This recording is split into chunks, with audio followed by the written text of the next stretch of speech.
여러분들이 들어보지 못했던 말씀인 것 같은데 예언을 풀어보고요. 예언을 풀어보고 말씀 가운데 실천이 되어지고 실행이 된 것, 예언이 이루어진 것을 우리가 말씀을 따라서 한번 찾아가 보도록 하겠습니다.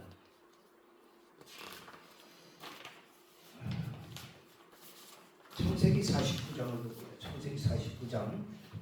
창세기 49장. 창세기 49장.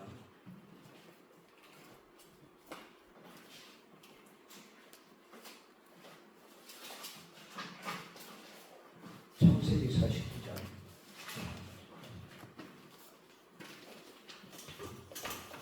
창세기부터 계시록까지 갈 겁니다. 그래서 여러분들 잘 들으세요. 창세기 49장 8절에서 11절까지 한번 읽어보시기를 바랍니다. 8절에서 11절까지 시작. 유다야, 너는 내 형제 찬송이 될지라. 내 손이 내 원수의 목을 잡을 것이요 내 아버지의 아들들이 내 앞에 절하리로다. 유다는 계속 읽어주세요. 11절까지 시작. 유다는 사자 새끼로다. 내 아들아, 너는 움킨 것을 찢고 올라갔도다. 그가 엎드리고 웅크림이 수사자 같고 암사자 같으니 누가 그를 범할 수 있으랴.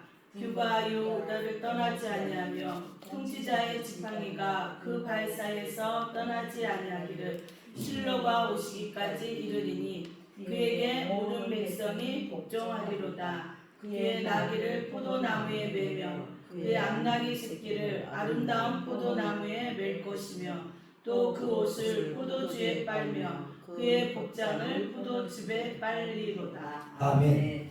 예, 야곱이 자기 아들 유다를 통하여 한 예언이죠. 예언입니다. 굉장히 중요한 예언이고요. 우리 성경의 핵심입니다. 핵심인데요. 유다야, 너는 내 형제의 찬송이 될지라. 찬송. 우리가 찬송하잖아요. 찬송. 자, 우리가 찬송을 할 때 찬송은 누가 받으시는 거예요? 하나님. 하나님께서 받으시는 겁니다. 인간이 받는 거 아니죠. 사실 찬송을 우리가 잘했다고 막 박수치고 그러는데 사실은 하나님께 영광 올려드려야 되는 거지 사람에게 막 박수치고 그러는 것은 잘못된 거예요.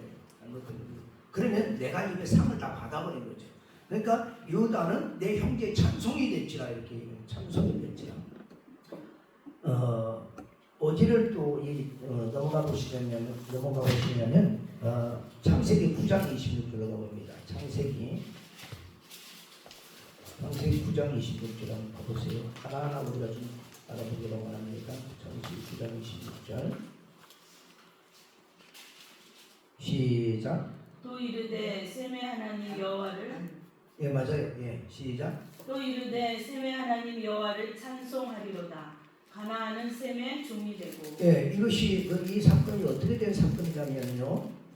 노아의 홍수 후에 방주에서 나와가지고 이제 농사를 짓게 되어집니다. 농사를 짓는데 이제 포도나무를 짓게 되어지고 그 포도주를 그 열매를 따서 먹고 취했어요.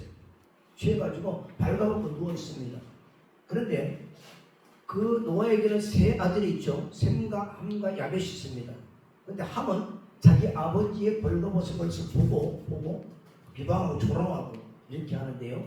셈과 야벳은 그렇지 않습니다. 자기 아버지의 치부를 보지 아니하고 옷을 가지고 뒤미끄럼져 져서 그걸 가려주게 됩니다. 그래서 그 중에 그러면서 노아가 깨어나서 아들들이 자기한테 행동을 보고서 그렇게 지금 예언을 또 하고 있는 거예요. 이 안에서 지금 예언을 하고 있는데 뭐라고 그러냐? 함의 자손인 함의 아들이 가나안은 저주를 받죠. 가나안은 저주를 받습니다. 가나안은 저주를 받고요.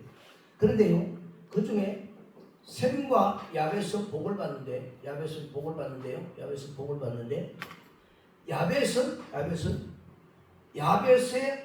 셈과 야벳이 똑같은 행동을 했는데, 야벳의 하나님을 찬송하리로다 하지 않아요. 여기 보니까 셈의 하나님을 찬송하리로다 해야 됩니다. 왜 그러냐면 셈의 계보에서 메시아가 오시기 때문에 그렇습니다. 그래서 셈의 하나님을 찬송하는 거예요. 그 우리는 하나님을 찬송해야 될 것이죠. 찬송. 아멘. 자, 그러면 중간에 다윗의 찬송이라든지 이런 찬송들이 굉장히 많이 있죠. 하나님을 높여드리는 거죠. 높여드리는 겁니다. 계시록 5장 12절에 어제 우리가 찾아봤던 계시록 5장 12절에 가보세요. 계시록 5장 12절에 한번 가보세요.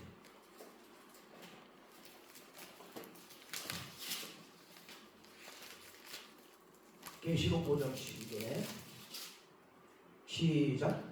큰 음성으로 이르되 죽임을 당하신 어린 양은 능력과 부와 지혜와 힘과 존귀와 영광과 찬송을 받으시기에 합당하도다. 그게 찬송이 나오죠. 일곱 개 하나님을 높여드리는 감사, 존귀, 영광 그 중에서 제일 마지막에 찬송이 있죠. 근데 7장 12절로 가보세요. 7장 12절로. 7장 12절로 가면 여보세요. 시작. 이르되 아멘. 찬송과 네, 거기 영광과 찬송이 제일 먼저 나오죠. 아까는 찬송이 제일 뒤에 있었죠. 그러면 그 앞에 있는 거 힘과 권세와 능력 모든 것들은요, 찬송을 받으실 수 있는 모든 것들을 주님께서 하셨다라는 거예요. 그래서 찬송이 제일 뒤에 있는 겁니다. 그리고 제일 앞에 이제 와서 그걸 다 했기 때문에 제일 앞에 있는 거예요. 그래서 찬송 받으실 하나님 이렇게 되어지는 겁니다. 그래서 자 다시 우리 창세기 49장으로 돌아왔어요. 내 손이 내 원수의 목을 잡을 것이고, 내 원수는 누구냐면요, 사단을 말합니다. 사단은 내 원수의 목을 잡을 것이요, 내 아버지 아들들이 다 내 앞에 절하리로다. 그것도 다 그 자손들이 다 메시아 앞에 다 절한다는 것을 의미하는 거고요. 유다는 사자 새끼로다. 내 아들아 너는 옮긴 것을 짚고 올라갔다. 그가 엎드리고 웃음이 수사자 같으니 누가 그를 범할 수 있으랴. 그러니까 유다의 자손으로 오시는 예수 그리스도는요, 사자와 같이 용맹함을 이야기하는 겁니다. 아무도 이길 수 없는 용맹을 말합니다. 그 여기에는 이제 복음의 비밀이 있는데요. 뭐냐면은 사자같이 용맹하지만은 사자같이 웅치고 찢고 해가지고 그렇게 해서 주의 사역을, 구속의 사역을 완성하는 것이 아니고요. 여기에 비밀이 있는데 어린 양의 죽고 다시 사심을 통하여 이 용맹함이 어린 양으로 나타나게 됩니다. 네. 그래서 우리의 싸움은 혈과 육의 싸움이 아니요, 정사와 권세와 악의 영들에 대한 싸움이라고 그러죠. 여기에 이렇게 바뀌는 겁니다. 자, 그런데 여기 보시면은 자 10절에 봅시다. 10절에 시작. 규가 국가를 떠나지 아니하며 통치자의 지팡이가 그 발사에서 떠나지 아니하시리로 실로가 오시기까지 이르리니. 자, 그에게 모든 백성이 복종하리로다. 규나 통치자의 지팡이랑 같은 말이에요. 같은 말입니다. 규가 유다를 떠나지 아니하고 통치자의 지팡이가 실로가 오시기까지, 즉 예수 그리스도께서 메시아께서 오시기까지 다 모든 백성이 복종하리라 이렇게 되어 있죠. 자, 그런데 11절에 이렇게 보세요. 11절에 다시 한번요. 시작. 그의 나귀를 포도나무에 매며 그의 암나귀 새끼를 아름다운 포도나무에 맬 것이며 또 그 옷을 포도주에 빨며 그의 복장을 포도즙에 빨리로다. 자, 이것이 이제 오늘 제가 전하고자 하는 굉장히 중요한 건데요. 우리가 어디로 가보냐면 거기 그렇게 해놓으시고요. 마태복음 21장으로 마태복음 21장 마태복음 21장 1절에서 11절까지 저하고 여러분이 교독해 봅니다. 그들이 예루살렘에 가까이 가서 감람산 백박에 이르렀을 때 예수께서 두 제자를 보내시며 이르시되 너희는 맞은편 마을로 가라. 그리하면 곧 매인 나귀와 나귀 새끼가 함께 있을 것을 보리니 풀어 내게로 끌고 오라. 만일 누가 무슨 말을 하거든 주가 쓰시겠다 하라. 그리하면 즉시 보내리라 하시니 이는 선지자를 통하여 하신 말씀을 이루려 하심이라 일렀으되 시온 딸에게 이르기를 내 왕이 내게 임하나니 그는 겸손하여 나귀 곧 멍에 매는 짐승의 새끼를 잡도다 하라 하였느니라. 제자들이 가서 예수께서 명하신 대로 하여 나귀와 나귀 새끼를 끌고 와서 자기들의 겉옷을 그의 얹음에 예수께서 그의 타시니 무리의 대다수는 그들의 겉옷을 길에 펴고 다른 이들은 나뭇가지를 베어 길에 펴고 앞에서 가고 뒤에서 따르는 무리가 소리 높이 이르되 호산나 다윗의 자손이여 찬송하리로다. 주의 이름으로 오시는 이여 가장 높은 곳에서 호산나더라. 예수께서 예루살렘에 들어가시니 온 성이 소동하여 이르되 이는 누구냐 하거늘 같이 읽습니다. 우리가 이르되 갈릴리 나사렛에서 나온 선지자 예수라 하니라. 아멘. 아멘. 자, 지금 여기에 있는 사람들은요, 여기 이 연도에 다 있어가지고 호산나 다이제 자손 찬송하려고 하는 사람들은요, 예수님을 누구로 생각하고 있냐면 나사렛에서 나온 선지자 예수입니다. 메시아 예수가 아니에요. 선지자 예수는 그들이 생각하는 메시아는 힘을 가지고 능력을 가지고 자기들을 정복하고 있는 로마 제국을 무너뜨리고 자기 나라 민족들을 세계 최고의 나라로 세워갈 그런 힘과 권력을 가진 그런 메시아. 그걸 지금 바라고 있는 거죠. 그런데 여기 보니까 감감산 백박으로 예수님께서 그렇게 가셨는데요. 건너편 마을로 제자들을 보내가지고요. 제자들을 보내서 거기 보니까 메인 나귀와 나귀 새끼를 끌고 오라고. 나귀와 나귀 새끼를 끌고 와서 끌고 오라고. 그러니까 주인이 뭐라고 하면 주가 쓰시겠다. 주가 쓰시겠다.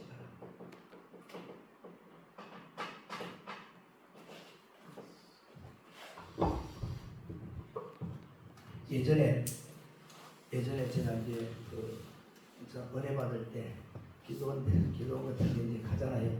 보면은 이제 강사님들이나 이렇게 오셔가지고 이거 있잖아요. 기도해 주면서 이렇게 해가지고 주가 쓰신대야 이런 말을 저도 이제 많이 들었어요. 들었는데 근데 어디에 쓰는가를 알아야죠. 어디에 쓰는가를. 주가 쓰신다고 하는데 뭐에 그 쓰신다는 의미도 잘 몰랐고 또 어떻게 쓰실지도 모르고 또 그때 당시에는 내 사명이 뭔지도 모르고 몰랐었어요. 그냥 은혜 받으려고 그랬지. 우리는 다 지금 저나 여러분들이랑 지금 쓰임받고 있어요. 아멘. 지금 쓰임받고 있는 겁니다. 아멘. 네. 그 주가 쓰시겠다 그러면 가슴이 막 벅찬 거야. 감격이에요. 야, 주님께서 나를 쓰신다? 야, 어떻게 나를 알고? 막 이런 것들이 복합적으로 작용을 하면서요. 이 말을 들을 때 막 가슴이 뛰는 거예요. 그렇게 주가 쓰시겠다. 주가 쓰시겠다. 지금 예수님께서 매일 나귀와 나귀 새끼를 끌고 와라. 누가 물으면 주가 쓰시겠다 하라. 모든 천하의 그 어떤 것도요. 이 우주조차도 어떤 것도 예수님의 한마디면 보내야 되는 거죠. 주가 쓰시겠다는 거예요. 주가 쓰시겠다. 그 우리가 주님 앞에 쓰임 받는데 제대로 쓰임 받고 바르게 쓰임 받는 것이 우리의 복인 줄 믿습니다. 아멘. 나쁜 도구로 쓰임 받는 사람들도 있어요. 바로와 같이, 헤롯과 같이, 빌라도와 같이 나쁘게 쓰임 받는 사람들도 있습니다. 근데요, 정말 하나님 앞에 우리가 바르게 쓰임 받아야 되는데 내가 과연 어떻게 쓰임을 받을까? 중용이 될까? 아니면 그냥 흘러가는 바람처럼 그냥 그렇게 될까? 구원받은 하나님의 백성은요, 어느 누구나 하나님께 다 쓰십니다. 다 쓰세요. 근데 우리가 믿음에 이르게 하나님, 나를 쓰시고자 할 때 내가 따라 나와야 되는 거죠. 내가 따라 나와야 돼요. 예, 쓰시옵소서 이렇게 해야 되는 거죠. 쓰시옵소서. 그 쓰기 위해서는 우리가 준비가 좀 돼야 되는 겁니다. 준비가 좀 돼야 돼요. 자, 메인 나귀와 나귀 새끼를 끌고 와라. 주가 쓰시겠다. 주가 쓰시겠다. 이렇게 해서 끌고 옵니다. 그러면 사실 예수님이 타신 것은요, 나귀가 아니고 나귀 새끼예요. 나귀 새끼. 나귀 새끼죠. 그럼 왜 나귀를 안 타고 왜 어린 나귀 새끼를 타셨을까? 불안하게. 그래서 그 밑에 보니까 왜 타셨는가 이유가 돼 있어요. 이유가 시온 딸에게 거기 5절에 보면 내 왕이 내게 임하는 그런 겸손하여 낙이 있고 몸이 매는 짐 새끼를 탑도다. 네, 내 왕이 내게 임하는데 왕이 예수님은 왕으로 오셨죠. 내 왕이 내게 임하는데 그는 겸손하여 낙이 새끼를 탔다는 거예요. 그래서 평화의 왕으로 오시는 거예요. 평화의 왕. 낙이 새끼를 타고 평화의 왕. 근데 이걸요 잘못 설명하고 잘못 증가하고 잘못 알고 있는 분들이 너무나 많이 있어요. 너무나 많이 있습니다. 지금 이 말씀은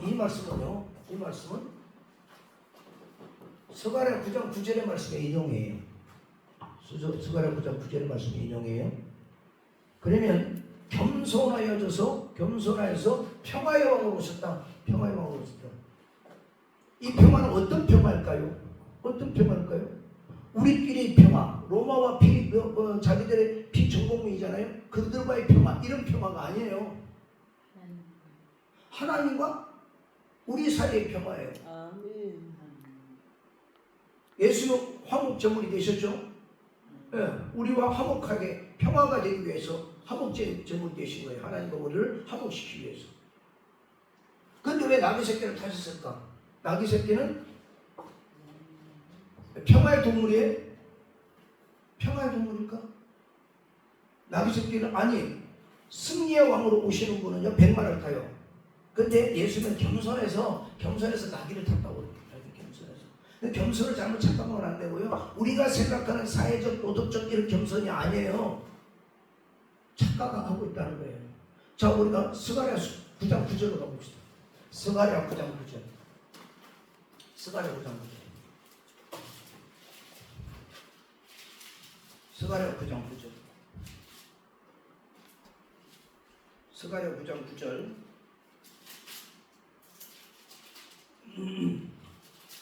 스가랴 9장 9절. 시작. 시온에 따라 크게 기뻐할지어다. 예루살렘에 따라 즐거이 부를지어다. 보라, 내 왕이 내게 임하시나니 그는 공의로우시며 구원을 베푸시며 겸손하여서 나귀를 타시나니 나귀의 작은 것 곧 나귀 새끼니라. 자, 이 안에요. 지금 인용된 데 빠진 게 있습니다. 원본에 시온에 따라 크게 기뻐하라. 따라 즐거이 부르라. 기뻐하고 즐거워할 일이에요. 아멘. 왜냐하면 메시아가 오셨으니까, 오시는 거니까. 근데 내 왕이 내게 임하시나니 그는 뭐라고요? 공의로우시며 그 다음에 구원을 베푸시며 겸손하여져서. 그래서 이것이요 달라요 여러분. 공의라고 하는 것은요 상 받을 자에게는 상을 주는 것이고요 벌 받을 자에게는 벌을 주는 게 공의예요. 그렇죠? 예. 그럼 우리 인간은 어떻습니까? 우리 인간은 죄의 삭은 사망이죠. 죄를 지었기 때문에 반드시 사망의 대가를 치러야 되는 거죠. 그 육신적 사망은 우리가 치를 수밖에 없어요. 근데 2차 사망은 들어가지 않아야 되는 것이 영생입니다. 이게 구원인데요. 그러면 하나님의 공의 때문에 이 죄를 대속을 해야 되는데 누군가가 대신 죽어야 되는데 천하 인간이 어떻게 해요? 의인은 한 사람도 없잖아요. 대신 죽어줄 사람이 없어. 나를 위해서 내가 죽어야 돼. 그래서 점없고 험없는 예수 그리스도께서 육신의 몸을 입고 오신 거예요. 아멘. 뭘 만족시키기 위해서? 공의를 만족시키기 위해서. 공의를, 하나님의 공의를 만족시킨 거예요. 그래서 하나님도 의로우시고 예수 믿는 자도 의롭게 되는 겁니다. 아멘. 왜? 하나님은 자기 아들을 희생시키셨고 그 희생시킨 아들을 우리가 믿음으로 말미암아 우리는 하나님의 공의를 만족시키게 되니까 구원에 이르게 되는 거예요. 아멘. 이것이 바로 구원이에요. 이것이 구원이에요. 이렇게 공의를 만족시킴으로써 구원을 이루시기 위해서. 아멘. 그런데 그런 겸손하여져서, 제가 어제도 말씀을 드렸지만 겸손하여져서, 그러니까 하늘 영광 보자 버리시고요 이 땅에 육신의 몸을 입고 오셔서 죽으시고 다시 사심으로 낮아진 우리 인간의 자리로 오셔서 아주 처절하게 낮아신 십자가의 자리까지 가신 그것이 바로 겸손인 거예요. 아멘. 근데 나귀를 자꾸 평화의 동물이다. 나귀를 자꾸 평화의 동물이다 그러는데요. 나귀는 레위기 11장에 보면요. 부정한 짐승이 뭐냐? 굽이 갈라지지 아니하면 부정한 거예요. 그 다음에 되새김질을 아니하면 부정한 거예요. 이게 부정한 겁니다. 부정한 거예요. 굽이 갈라지지 않았다라는 영적 의미는요, 구별된 삶이 아니다 이런 뜻이고요. 되새김질이라고 하는 것은 하나님의 말씀을 자꾸 우리가 되새겨야 되는 거죠. 이런 영적 의미가 있어요. 아무튼 나귀는요 특별히 굽도 갈라지지 않았고 되새김질도 하지 않아요. 부정한 짐승의 대표가 뭐냐? 나귀예요. 근데 나귀는 힘이 엄청 세다는 거예요. 엄청 세다. 그래서 가축으로 쓰기에 쓰기에는 아주 좋은 짐승이 누구냐? 바로 나귀예요. 이 나귀를 가축으로 쓰기 위해서는 가장 부정하기 때문에 쓰지는 못해요. 가축으로요. 그 가축으로 쓰려면 어떻게 해야 돼요? 출애굽기 13장 13절을 찾아보세요. 출애굽기 13장 13절. 출애굽기 13장 13절.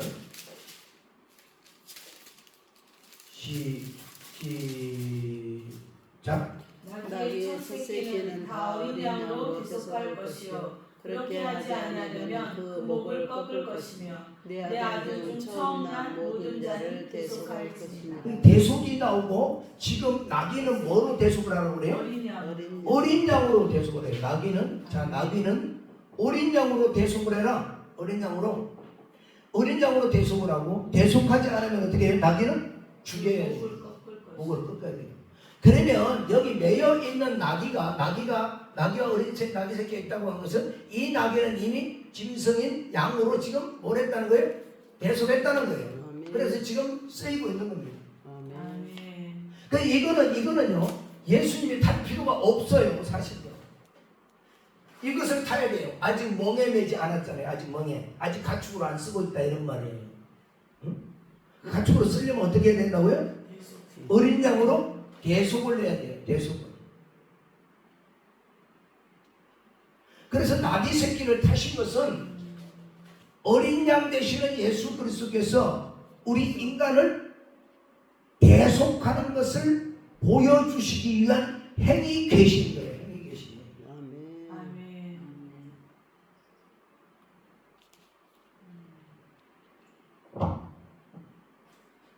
그래서 여기에 매여 있는 것은 여기에 대오라는 말인데 결박당해 있다 이런 말이에요. 결박당해 있다. 그럼 여기까지 우리가 들었을 때에 지금 나귀와 나귀 새끼는 실제로는 뭐 나뭇가지나 아니면 뭐 지붕이나 이런 데 매여 있겠죠. 뭐 마당에 이렇게 매여 있겠죠. 그렇다면 이것이 나귀와 나귀 새끼는 누구를 말하는 거예요? 사실 인간을 말하는 거죠. 인간은 지금 어디에 매여 있다는 거예요? 죄와 저주와 사망 가운데 매여 있다는 말이에요. 이거예요. 결박당해 있다 이런 말이에요. 결박당해 있다. 원어로 보면 결박당해 있다. 갇혀 있다 이런 말이에요. 그것을 풀어서 끌고 와라. 풀어서 끌고 오는 것은 우리들의 몫이죠. 제자들의 몫이에요. 제자들의 몫인데요. 그러면 주께서 이 나귀 새끼를 끌고 오라고 해가지고 쓰시고자 하는 것은 주께서 쓰시겠다는 것은 구속에 대해서 구원에 대해서 행위 계시로 보여주시기 위해서 함인 거예요. 그 함인 것입니다. 아멘. 자, 요한복음 15장 5절 한번 보세요. 요한복음 15장 5절. 요한복음 15장 5절.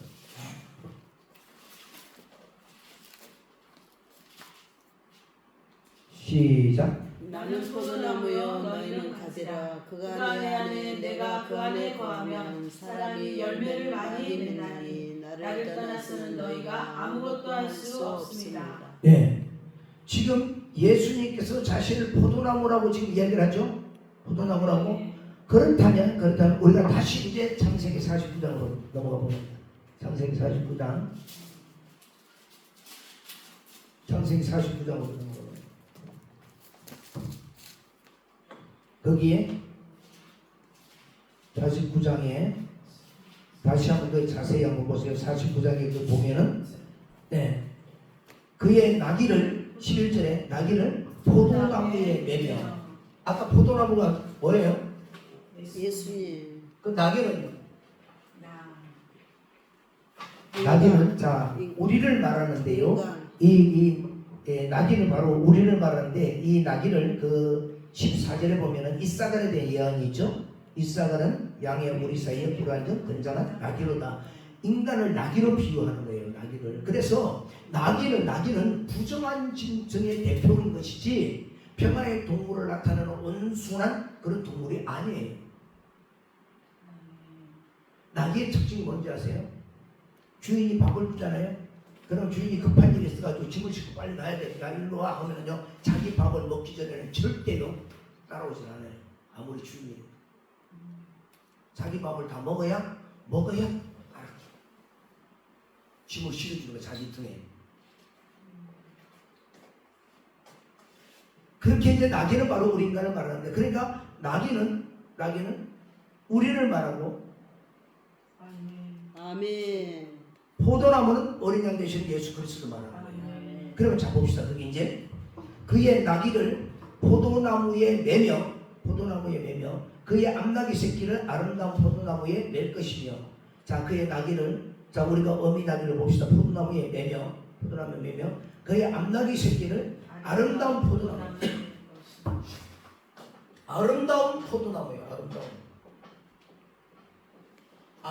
왜 아름다운 포도나무라고 했을까요?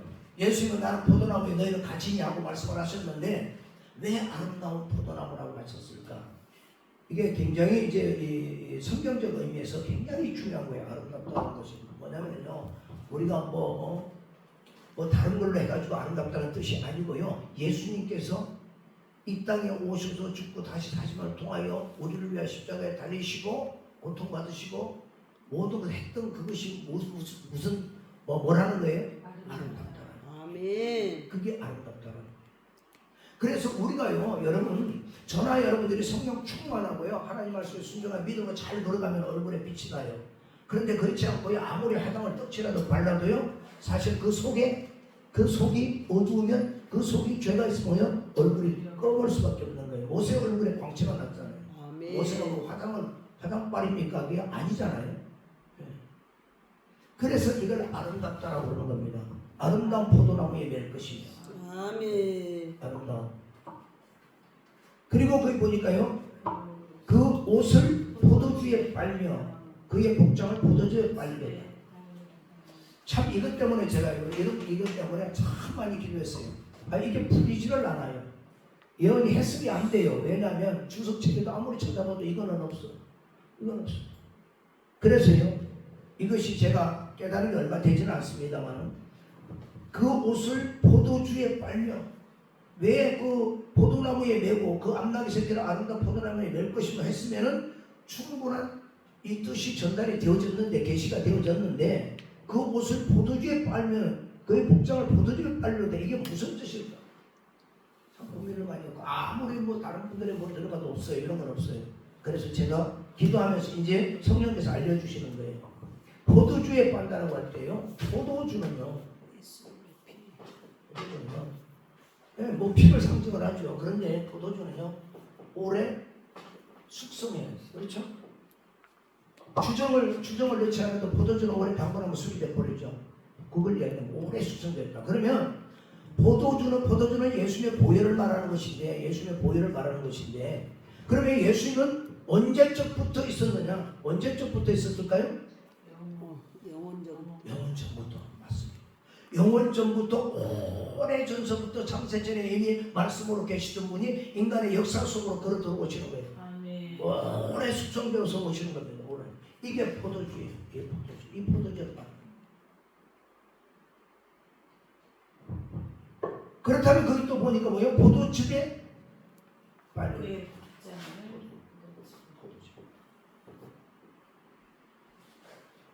그 복장을 포도즙에 빨려. 이건 또 무슨 말일까? 이건 이런 겁니다. 포도즙이라고 하는 것은요, 짜야 되는 거죠. 휘어 짜야 되는 거죠. 예수님의 고난을 의미하는 거예요. 그 고난을, 예수의 죽으심, 십자가의 고난을 그 고난을 통하여 복장을 어떻게 해요? 우리가 주홍같이 붉은 재가 예수님의 보혈로 눈같이 휘어진다는 거예요. 포도즙에 말하는 그 포도즙에 예수님의 고난을 우리가 믿는다는 것을 말합니다. 거기에 우리의 옷이 빨아져야 되는 거죠. 우리의 옷은 어떻습니까? 우리의 옷은요, 창세기에 보면은 아담과 하와가 범죄를 하고 나서 어떻습니까? 부끄러움을 발견하게 되죠. 그래서 나무 잎으로 자기들을 가리게 돼요. 근데 가리니까 그게 가려지질 않잖아요. 그래서 하나님께서 짐승을 잡아서 가죽으로 그렇게 옷을 만들어 입히시죠. 그래서 그 부끄러움이 가려진 걸 말합니다. 그래서 어린 양 예수 그리스도께서 죽으심으로 우리가 그 부끄러움이 가려지는데, 그런 그 부끄러움이, 그러면 하나님께서 마련해 주신 그 부끄러움을 가릴 수 있는 그 의의 옷은 우리가 어떻게 입을 수가 있나요? 그렇죠. 믿음. 아멘. 무엇을 믿음으로? 예수 예수 그리스도의 그리스도를 믿음으로 죽으시고 다시 사심을 믿음으로 하나님께서 마련해 주신 의가 바로 나의 의가 되는 거예요. 아멘. 그러면 이렇게 구원받은 나는 누구에게 영광을 돌려드려야 돼요? 예수님 하나님께 영광을 하나님께 돌려드려야 돼요. 아멘. 이 땅 가운데서는 예수의 왕국입니다. 예수의 왕국이 만들어지고요. 이제 하나님 앞에 완전히 영광을 돌려드리게 되죠. 그래서 그의 나귀를 포도나무에 매며 그의 안나귀 새끼가 아름다운 포도나무에 맬 것이며 그 옷을 포도주에 빨며 그의 복장을 포도주에 빨리로다. 빨리로다. 그러면 그게 빨면은 어떻게 돼요? 예. 우리 옷을 우리가 입고 있는 옷을 깨끗해지네. 빨면 어떻게 되는 거예요? 깨끗한 옷은 뭐예요? 없어 제가 없어지네. 예, 깨끗한 옷은 제가 없는데 어떤 옷일까요? 희고 깨끗한 세마포시죠. 세마포시고 이 세마포 옷은요 신부가 입는 옷이죠. 신부가 입는 옷. 그리고 또 누가 입는 옷이에요? 그리스도의 군사가 입는 옷도 똑같이 입었어요. 하얀 세마포 옷이에요. 우리의 신부는 예수 그리스도와 함께 우리가 지금 약혼한 상태입니다. 약혼한 상태. 그래서 정결해야 되는 거죠. 근데 이 땅 가운데 살아갈 때는 어떻게 해요? 군사가 입는 이 옷을 입어야 돼요. 똑같은 옷이 똑같은. 이 흰 옷을 입고 더럽히지 않아야 된다는 것입니다. 할렐루야. 아멘. 그러면 주님께서 예수님께서 우리를 부르실 때에 분명하게 여러분들도 소명을 받았어요. 부르심이 소명입니다. 사명은 뭐냐? 사명은 어떻게 쓸 것이다 하는 것이 사명이에요. 그 소명을 받았으면 자기 사명에 대해서 기도해야 되는 겁니다. 주님 저를 어떻게 쓰시기를 원합니까? 그런데 전부 다 통일된 것이 뭐냐면요. 통일된 것이 여러분 통일된 것이 하나님의 구원 사역, 복음 사역 여기에 뭐예요? 하나님 다 쓰시는 거예요. 뭐 어떤 분들은 교회를 하시는 분, 또 여기 교회 같은 생명사 같은 경우는 또 기도 원당으로 쓰시기도 하고, 뭐 치유 사역자로 쓰시기도 하고, 아니면 복지로 쓰시기도 하고, 하나님께서 다 뭐예요? 그것이 종국에는 다 같아지는데 뭐냐? 최종적인 결정은요, 구원과 복음, 영광, 하나님의 영광. 여기에 전부 다 맞춰져 있는 거예요. 여기에서 벗어나면 주께서 쓰시는 건 아니에요.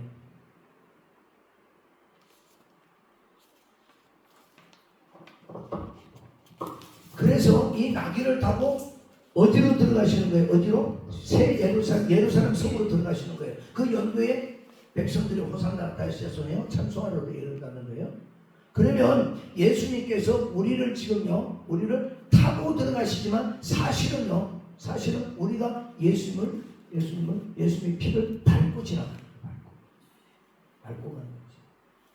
예수의 보혈로 공로로 우리가 하나님 앞에 들어갈 담력을 얻은 거예요. 그렇지 않으면 들어가지 못하죠. 그래서 여러분들이 오늘 말씀을 들으시고요. 나는 분명하게 주께서 나를 쓰시겠다고 부르셨는데 나는 주여 내 비전이 무엇입니까? 내가 어떤 사역에 어떻게 하나님 저를 쓰시려고 합니까? 하는 것들을 기도를 하셔야 됩니다. 아멘.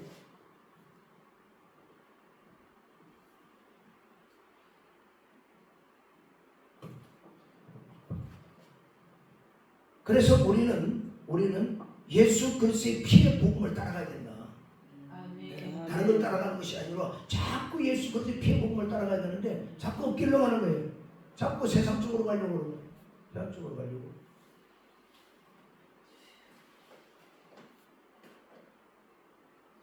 여기서 이제 한 가지 더 말씀을 드리면 그 10절에 보면요. 주가 유다를 떠나지 아니하고 통치자의 지팡이가 발 사이에 떠나지 아니한다고 그랬죠. 규라고 하는 것은 통치의 지팡이입니다.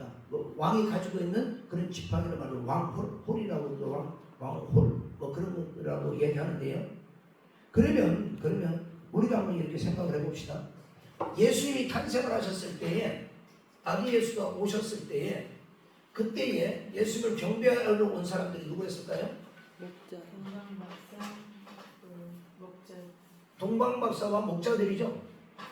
예, 목자들이. 여러분 목자가요. 이 목자가 우연히 이 목자들이 알려진 게 아니에요. 이 목자들은 겐족속의 후예들입니다. 겐족속의 후예들인데요. 제물로 쓰이는 양을 갖다가 기르던 구별된 사람들이에요. 이 겐족속은 거의 유다 지파, 레위 지파와 거의 수준이 같은 수준으로 하나님께서 이들을 갖다가 배려하세요. 겐족속들이 아주 엄청난 족속들이죠. 이스라엘 백성들이 광야에 나왔을 때 호박, 맨 족속이 겐족속이에요. 이스라엘의 눈이 되어줬죠. 자, 그런데 예수님께서 이들에게 가장 먼저 경배를 받으신 것은 예수님도 우리의 목자가 되신다는 것을 알려주고 있습니다. 그래서 목자들은요, 지팡이를 가지고 있어요. 지팡이를. 양을 그렇게 바른 길로 가게 하고 이런 지팡이를 가지고 있는 거예요. 그래서 목자들이 가장 먼저 뭐예요? 동방의 박사들은 어떻게 동방의 박사들은 어떻게 예수님이 탄생하신 걸 알았을까?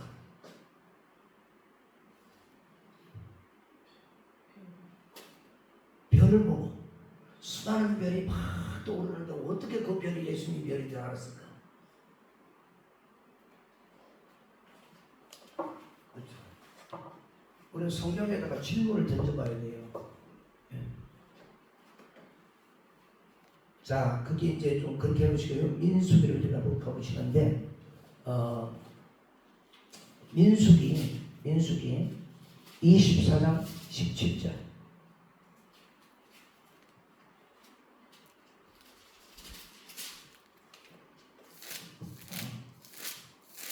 민수기 24장 17절.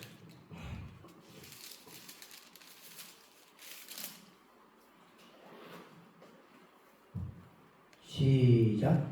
내가 그를 보아도 이때의 일이 아니면 내가 그를 바라보아도 가까운 일이 아니로다. 한 별이 야곱에게서 나오며 한 규가 이스라엘에서 일어나서 모압을 이쪽에서 저쪽까지 쳐서 무찌르고 또 셋의 자손들은 다 멸하리로다. 하나님께서 발람의 눈을 열어주십니다. 그래서 그 10절에 보세요. 15절에 보세요. 여호와의 이르기를 보내하던 발람이 눈을 감았던 자가 말하며 하나님의 말씀을 듣는 자가 말하며 지극히 높으신 자의 지식을 아는 자, 전능자의 환상을 보는 자, 엎드려서 눈을 뜬 자가 말하기를 하나님께서 열어주셨어. 발람은 거짓 선지자죠. 발람의 원래 신분이요, 박사, 술객 다 합쳐서요, 그를 갖다가 그렇게 불렀던 거예요. 아주 유명했던 사람이에요. 그러니까 어떻게 보면은요, 굉장히 신령했던 사람이 발람이에요. 근데 그걸 잘못 사용하고 있는 거죠. 그 이스라엘은 하나님께로부터 복을 받은 백성이기 때문에요, 아무리 뭐를 해도 저주를 해도 들어가질 않아요. 근데 모압 왕 발락이 발람의 소문을 듣고 데리고 와가지고 지금 이스라엘을 저주하려고 하는 거예요. 근데 이미 아브라함의 복을 받았잖아요. 그래서 저주가 안 들어가요. 결국 마지막 4차 예언 때에 지금 이 얘기를 하는 겁니다. 뭐라고 하냐면 하나님의 말씀을 듣는 자, 지극히 높으신 자의 지식을 아는 자. 그러니까 엄청 신령한 거예요. 전능자의 환상을 보는 자.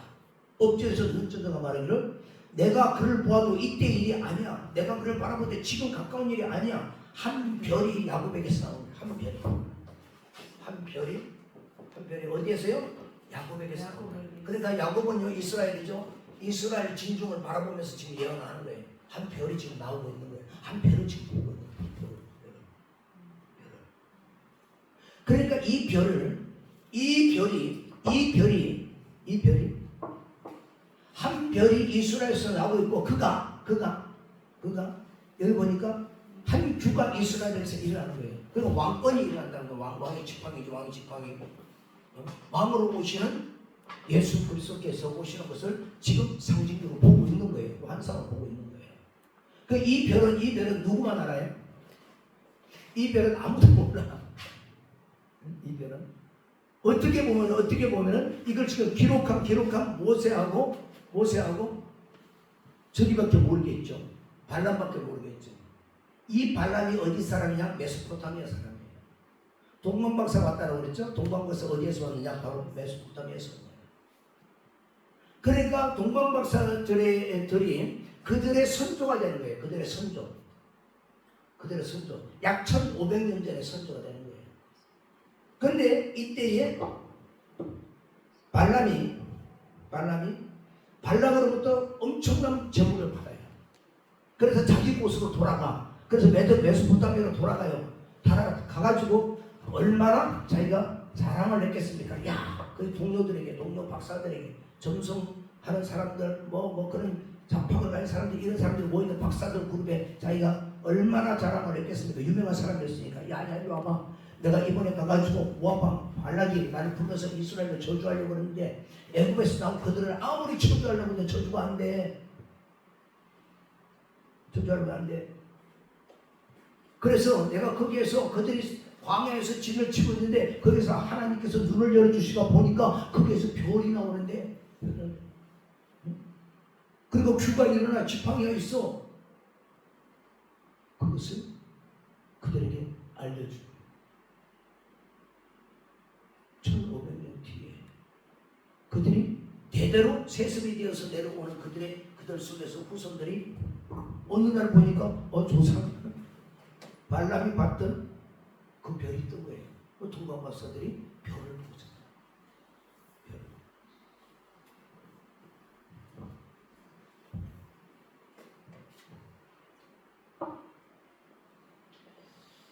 그리고 나서 발람은요, 자기가 받은 그 제물에 대해서 그걸 너무나 이제 누리고 싶으니까 모압 왕에게 다시 와가지고요, 이스라엘 백성 군대에게 죽임을 당합니다. 결국 하나님께서 그냥 내버려 주지 않죠. 처음에 가지 말라고 했잖아요. 누구를 그때 들어 쓰셨어요? 나귀죠. 나귀를 들어 쓰시고 나귀에게 하나님 방언을 주셔가지고 인간의 말을 하게 합니다. 인간을. 좀 다르게 말한다면 발람이 통배는 사람이 나귀 말을 알아들었습니다. 어쨌거나 나귀가 방언을 했든지 그가 통역을 쌓았든지 어쨌든 하나님은 나귀를 사용하셔서 그의 경고를 하셨지만 결국 가게 되어지게 허락을 하죠. 여러분 이제 신학적으로는 허락작정이라고 하는데 아무튼 그렇습니다. 그래서 이와 같이 우리들에게 계시해 준 내용들이 예언되어진 내용들이 아주 우리의 구원을 위하여 풍성하게 약속이 되어 있는 거예요. 아멘. 그러면 이제 우리가 그것을 아는 우리는 어떻게 따라가야 되냐? 무엇을 해야 되냐? 계시록 19장으로 가봅니다. 이제 계시록 19장.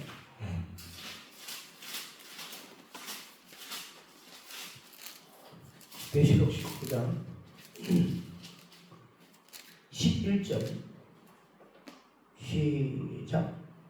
또 내가 하늘이 열린 것을 보니 보라 백마와 그것을 탄 자가 있으니 그 이름은 충신과 진실이라. 그가 공의로 심판하며 싸우더라. 예, 하늘에 백마를 탄 사람은 바로 예수 그리스도로 말하는데요. 이름이 충신과 진실입니다. 죽기까지 순종하셨죠. 그래서 충신이라고 그러고요. 진실이 진리이죠. 진실하신 분이시죠. 그가 공의로 심판하며. 그래서 아까 우리가 얘기했던 스가랴 9장 9절에서 공의를 위해서 오신 거예요. 그래서 공의로 심판하는 겁니다. 공의로 심판하며 싸우는 거예요. 싸우고 있다 지금. 자, 12절에 보면요, 그 눈은 불꽃 같고 머리에는 많은 관들이, 성리의 관들이 많이 있는 거죠. 이름 쓴 것 하나님 자기밖에 아는 자가 없다. 신기한 거죠. 신기한 것. 13절에 보세요. 시작. 또 그가 피 뿌린 옷을 입었는데 그 이름은 하나님의 말씀이라 칭하더라. 그가 피 뿌린 옷입니다. 이제 피 뿌린 옷. 이 피 뿌린 옷이 우리가 창세기에서 아까 포도나무에 아름다운 포도나무가 바로 뭐예요? 피 뿌린 지금 옷이에요. 피 뿌린 옷을 입었다라고 하는 것은요, 포도나무로 오신 예수 그리스도께서 어린 양 제물이 되어 주셔서 어떻게 해요? 그 옷에 지금 피가 묻어 있는 거예요. 그래서 우리는 피 묻은 복음이라고 그러죠. 피 묻은 복음. 이게 진짜 아니겠습니까? 아멘. 이게 진짜죠. 그 피 묻은 복음을 13절에 그가 피 뿌린 옷을 입었는데 그 이름은 하나님의 말씀이라고. 하나님의 말씀. 피 뿌린 복음이 진짜 하나님의 말씀인 거죠. 하나님의 말씀을 우리는 거기 보니까 다음 절에 보니까요. 하늘에 있는 군대들이 희고 깨끗한 세마포 옷을 입고 백마를 타고 그를 따르더라. 하늘에 있는 군대들은 천사가 아니고요. 우리의 영적 신분을 말하는 겁니다. 아멘. 희고 깨끗한 세마포 옷을. 예수 그리스도는요 피 뿌린 옷을 입었어요. 그런데 그를 따라가는 우리들은요 흰 세마포 옷을 입고 따라가는 거예요. 군사들은요 흰 세마포 옷을 입고 따라가는데요. 예수님은 이 피 뿌린 옷을 입었지만 그것을 말씀이라고 부르잖아요. 말씀이요. 우리는요 말씀을 따라가는 겁니다. 말씀은. 할렐루야. 아멘. 예수를 따라간다고 하는 것은 피 뿌린 복음을 따라간다는 것이고 하나님의 말씀을 따라간다는 거예요. 우리가 그렇게 따라갈 때에 그리스도의 군사가 되어져서 피 뿌린 복음을 따라갈 때에 하나님은 우리를 주의 복음의 구원 사역에 하나님의 적재에 적수에 쓰시기를 원하시는 거예요. 아멘. 그래서 주께서 우리를 부르실 때 내가 너를 쓰겠다라고 얘기하시는 거예요. 아멘. 쓰겠다라고 하니까 어떤 그런 것들이 나오는 거 이런 분도 물론 있겠죠. 그렇게 쓰시는 분들도 있겠죠. 그러나 어느 구석에서요. 여러분 이걸 생각해봐야 돼요. 이스라엘 백성들이요 광야에 나가서 성막을 짓는데요. 각 레위 자손들에게 다 임무를 줘요. 어떤 사람은요 번개를 메고 가는 임무를 딱 줍니다. 그렇죠?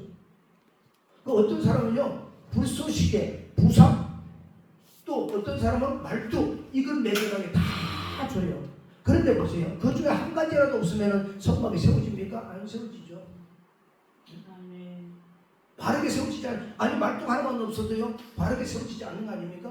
다 있어야 되는 거죠. 그 일에 쓰시겠다는 거예요. 그러니까 여러분 우리가 주께서 우리를 들었을 때 막 크고 막 놀라운 어떤 그런 것들을 말씀하시는 것이 아니라 우리의 믿음의 역량에 맞게 하나님 쓰시는데 다만 우리가 가져야 되는 것은요 자기 그릇을 넓혀가는 겁니다. 아멘. 자기 그릇을 자꾸 넓혀가고 입을 크게 열고 나가면서 믿음으로 걸어갈 때 하나님은 우리의 믿음의 분량을 보시고 쓰시는 거죠. 할렐루야. 작은 일에 충성하시는 여러분들 되시기를 원합니다. 할렐루야. 아멘. 오늘은 제가 정말 여러분들에게 좀 깊은 진리의 말씀을 전하고 싶었었는데 지금 이 말씀을 전했는데요. 이 말씀이 여러분들에게 좀 이해가 다 되어졌으면 좋겠어요. 아멘.